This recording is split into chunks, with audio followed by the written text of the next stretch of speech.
Hi friends, ఈరోజు మనం పాలక్ చపాతీ తయారు చేసుకుంటున్నాము. చాలా హెల్దీ రెసిపీ. పాలకూరతో మనం ఏం చేసుకున్నా మన ఆరోగ్యానికి చాలా మంచిది. ఈవేళ మనం పాలక్ చపాతీ తయారు చేసుకుంటున్నాము. ముందుగా మనం పాలకూరను అయితే శుభ్రంగా 2 సార్లు కడిగాము.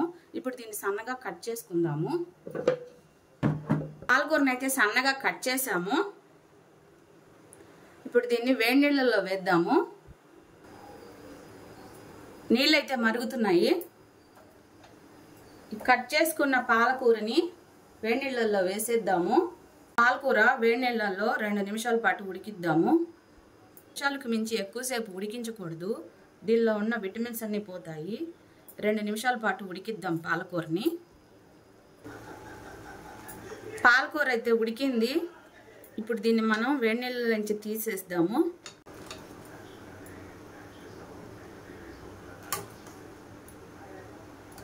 చన్నీళ్ళల్లో వేద్దాము. తొందరగా చల్లారిపోతుంది. వేడివేడిగా ఉన్నప్పుడు మిక్సీలో వేయకూడదు. ఇలా చన్నీళ్ళల్లో వేయడం వల్ల పాలకూర తొందరగా చల్లారుతుంది. పాలకూరకున్న ఆకుపచ్చ గుణం పోకుండా ఉంటుంది. వేడిగా ఉన్నప్పుడు మిక్సీలో వేయకూడదు. అందుకని మనం చన్నీళ్ళల్లో వేసాము. ఇప్పుడు దీన్ని మనం మిక్సీ చేద్దాము. ఉడికించి చల్లార్చిన పాలకూర, ఇది 2 కట్టల పాలకూర.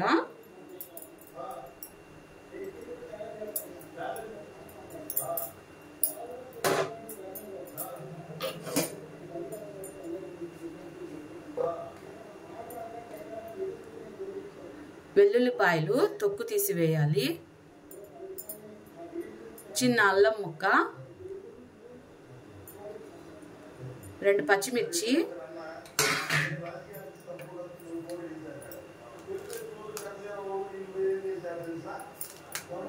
ఇలా ముక్కలు చేసి వేయాలి.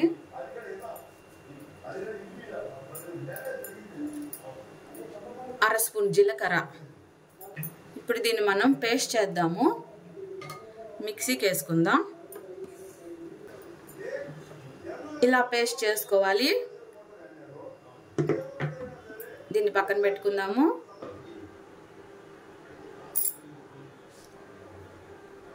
ఇది 300 గ్రాముల గోధుమ పిండి. సాల్ట్ వేద్దాము. కొద్దిగా తక్కువే వేసుకోండి. ఉప్పు పిండికి కలిసేలా కలుపుదాము.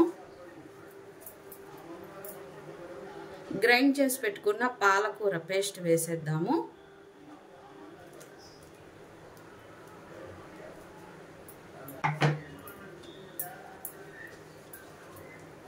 పాలకూర 2 నిమిషాలైనా ఉడికించాలి ఫ్రెండ్స్, లేదంటే పసరు వాసన వస్తుంది.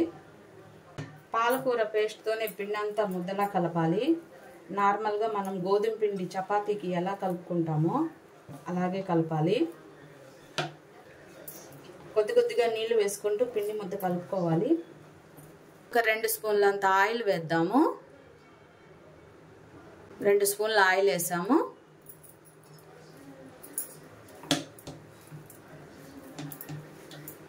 పిండిని 10 నిమిషాలు మూత పెట్టి పక్కన ఉంచుదాము. 10 నిమిషాలు అయిందండి. 10 నిమిషాల తర్వాత ఈ పిండిని బాగా ఇలా కలిపి చిన్న చిన్న ఉండలుగా చేసుకుందాము.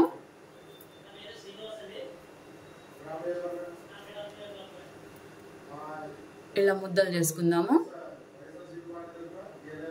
ఇలా అన్ని ఉండలు చేసేసుకుందాము. చాలా టేస్ట్గా ఉంటాయి ఫ్రెండ్స్ పాలక్ చపాతీ. దీన్ని పాలక్ చపాతీ అంటారు, పాలక్ పరోటా అంటారు. మందంగా చేసుకుంటే పాలక్ పరోటా, పలసంగా చేసుకుంటే పాలక్ చపాతీ. మన ఇష్టం ఫ్రెండ్స్. ఇలా ఉండలు చేసుకోవాలి. ముద్దను తీసుకొని కొంచెం పిండి అద్ది, గోధుమ పిండిది ఇలా అద్ది నార్మల్ చపాతీ లాగా చేసేయాలి. చాలా టేస్ట్గా ఉంటాయి ఫ్రెండ్స్. మనం ఇందులో పచ్చిమిర్చి, జీలకర్ర, వెల్లుల్లి వేసాం కదా, చాలా టేస్ట్గా ఉంటాయి ఫ్రెండ్స్. కొంచెం పిండి చల్లుకుంటూ చపాతీలు చేసేసుకోవాలి. ఇలా చేసేసుకోవాలి ఫ్రెండ్స్. ఇలా చపాతీలు చేసేసుకోవాలి. ఇప్పుడు మనం చపాతీలు కాలుద్దాము. ముందైతే ఒక పాన్ పెడదాము. పాన్ పైన 2 చుక్కల ఆయిల్ వేసి టిష్యూ పేపర్తో తుడిచేద్దాము. చపాతీలు మనకి ఏ షేప్లో కావాలో ఆ షేప్లో చేసుకోవచ్చు. 4 పక్షాలుగా చేసుకోవచ్చు, రౌండ్ షేప్లో చేసుకోవచ్చు, మన ఇష్టం ఫ్రెండ్స్. మనమైతే ఇప్పుడు నార్మల్గా మన ఇంట్లో మనం ఎలా చపాతీలు చేసుకుంటామో అలాగే చేసాము. చాలా టేస్టీగా ఉంటాయి ఫ్రెండ్స్. ఇందులో మనము జీలకర్ర, పచ్చిమిర్చి, వెల్లుల్లి వేసాం కదా. మంట మీడియం ఫ్లేమ్లో ఉంచుకొని ఎర్రగా కాల్చుకోవాలి.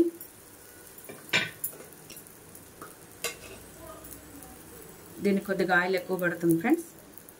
చాలా ఈజీగా చేసుకోవచ్చు ఫ్రెండ్స్. పాలక్ పరోటా, పాలక్ చపాతీ ఏదైనా అదే.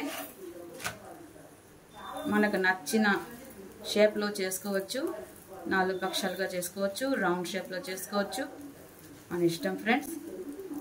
మంట మీడియం ఫ్లేమ్లో పెట్టుకొని కాల్చాలి. ఇలా ఎర్రదారగా రావాలి, అప్పుడే లోపల నుంచి చపాతీ ఉడుకుతుంది. పిల్లలు కూడా చాలా ఇష్టంగా తింటారు పాలక్ చపాతీ. మీరు కూడా ట్రై చేయండి, చాలా ఈజీగా చేసుకోవచ్చు.